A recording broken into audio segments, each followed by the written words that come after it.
Hello everyone and welcome to today's talk brought to you by Sift. Today we will be looking at how online fraudsters exploit omnichannel merchants. Before we begin, let me give a quick introduction to myself. My name is Brian Matthews. I'm one of the senior solutions engineers here in Sift. I've been in Sift for about a year now, based out of the Dublin office in EMEA.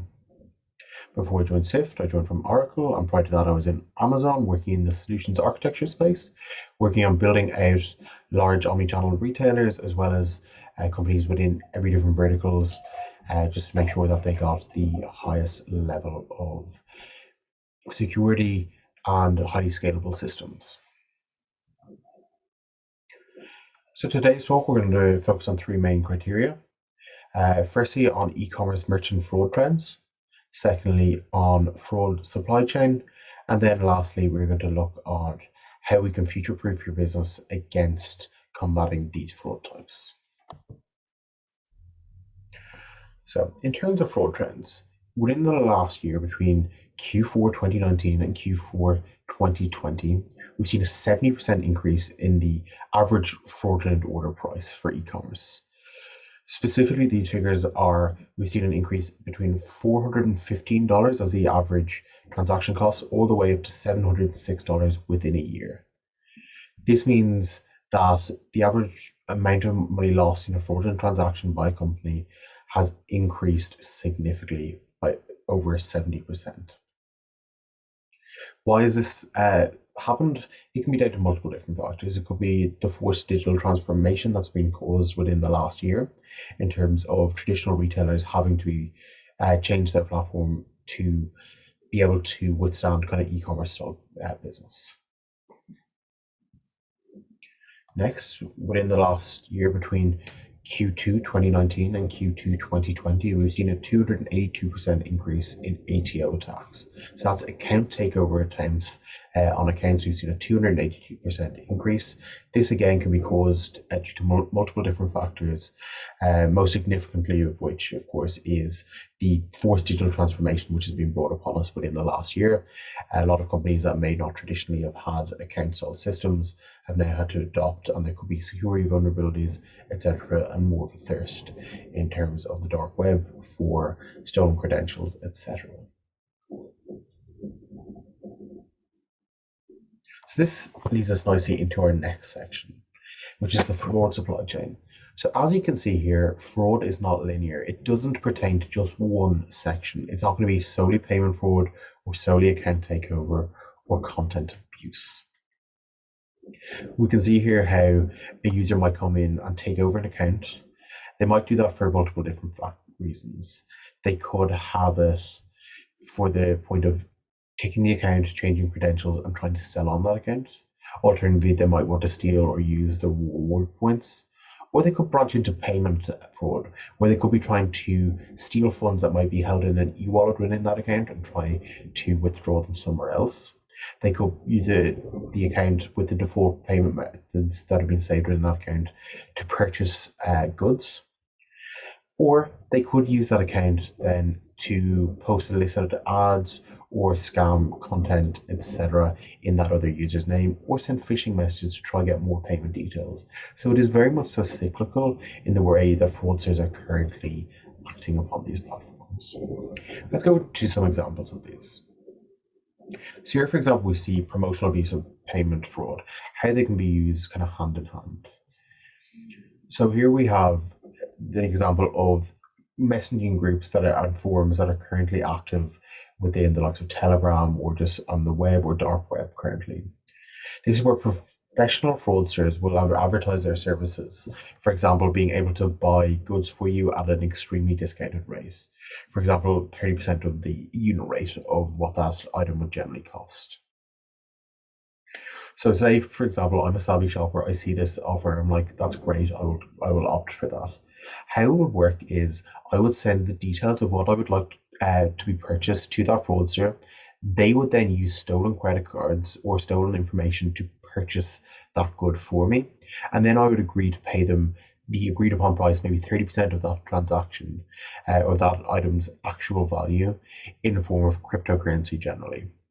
So in this sense, the fraudster is purchasing the item using stolen credentials, and then they are getting a 30% fee for the work they've done in terms of buying that item for you. In this case, the merchant then is losing out in terms of a potential chargeback or fraudulent transaction happening on their platform, as well as losing out on the goods which have been sent out through the original purchaser of those items. Let's look at another example in terms of card testing and how fraud rings generally work together. Fraudulent actors or fraud rings generally work together in terms of in two-way marketplaces. One fraudster will create fake content or a fake ad. They could be doing this using multiple different accounts so that they can basically haggle with themselves or haggle with other partners within that fraud ring to try make it look like they have non-suspicious or normal activity, which is uncharacteristic of a normal fraudster. They will haggle and then they will settle on a low price, generally purchased within the same day. And they'll also leave multiple kind of fake reviews or good reviews for each other, so it looks like they are normal actors. General ways you can kind of combat this and how we see it happen is we'll see those users using the same device to create those accounts, or their multiple accounts coming from the same IP address, or their digit normalized email addresses, etc. But everything in a lot of senses looks authentic on your system, and it's just basically they're doing this so that they can act and test for card testing. So if they have a stolen credit card, they can test it with low dollar value amounts to see if the card has been reported as stolen or missing currently. Or if it is in fact working, they can then either use it themselves for higher value transactions or try sell it on the dark web to other users. Next, we'll look at a different example in terms of buy online and steal in store. This can be done in a few different ways. In this example, we're looking at where a user may buy an item online and go to return it in store. They act upon this in a few different ways. Well, they take advantage with loopholes in your system. So take example, I'm after purchasing an item online via the online marketplace, and I go to return it in store. I could have bought it online using a stolen credit card, and then when I return it in store, I will do everything in my power to get the money as a cash refund, or I get store credit. So in that example, I'm using stolen information to buy the item in question. With that item, then I am then returning it in store to try to get store credit or cash.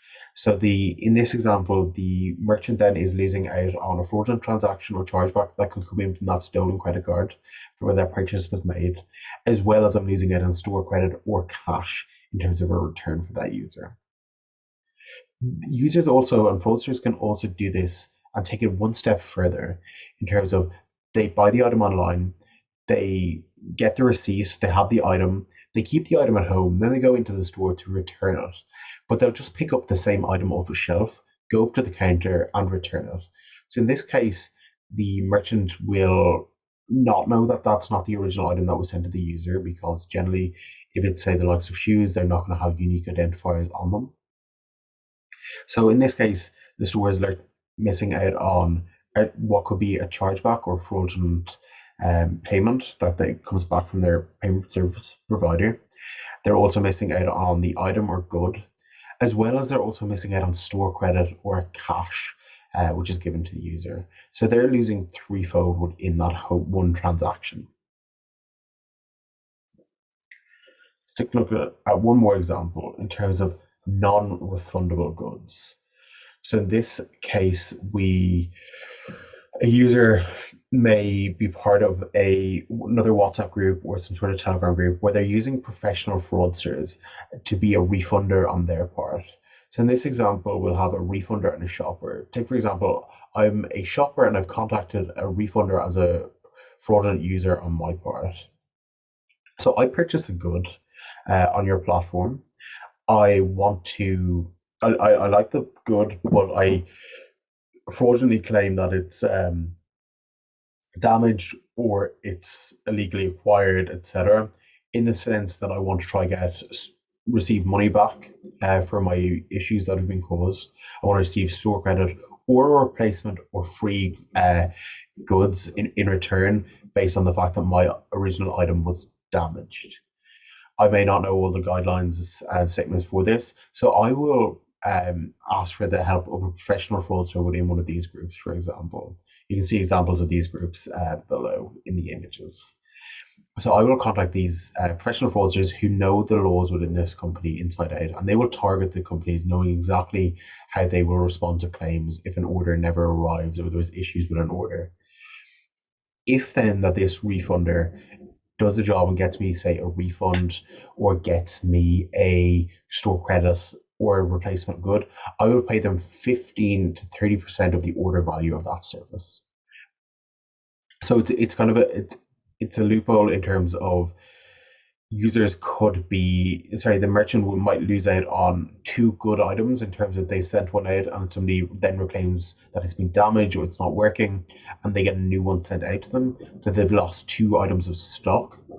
It could be, there's multiple different factors in which this can happen, and it's just, you have to be so careful nowadays with fraudsters because they're consistently changing their methods. They're working in rings and they're working together at all times. And lastly, the last thing we're going to touch upon is how we can future-proof our business with digital trust and safety to try be one step ahead of fraudsters at all times and learn from all of the different methods they're using. So the approach to do this is using a digital trust and safety framework. So the first thing we want to do is we want to automate this. We don't want to have manual intervention at all times. We want to remove friction for good users and add friction for bad users, so that good users don't think there's anything happening in the background in terms of screening, whereas good user or bad users on the platform have friction added to try to deter them from using the platform or carrying out transactions, posting content, etc. We also then want to take a look at the context around what is normal activity for your users and your company, etc., and get context of what a general platform would look like. We also want to take a look at some actionable data. The actionable data in this case would be the different data points which we're taking in. So they could be if a user's past 3DS, the credit card bin number, etc. So you want to take a look at all of that. And also we want to have a look at mindset. The mindset in this case is the mindset of being one step ahead of the fraudsters and knowing exactly the sort of activities they generally would use and see within different platforms, and tailoring all of this to your specific needs.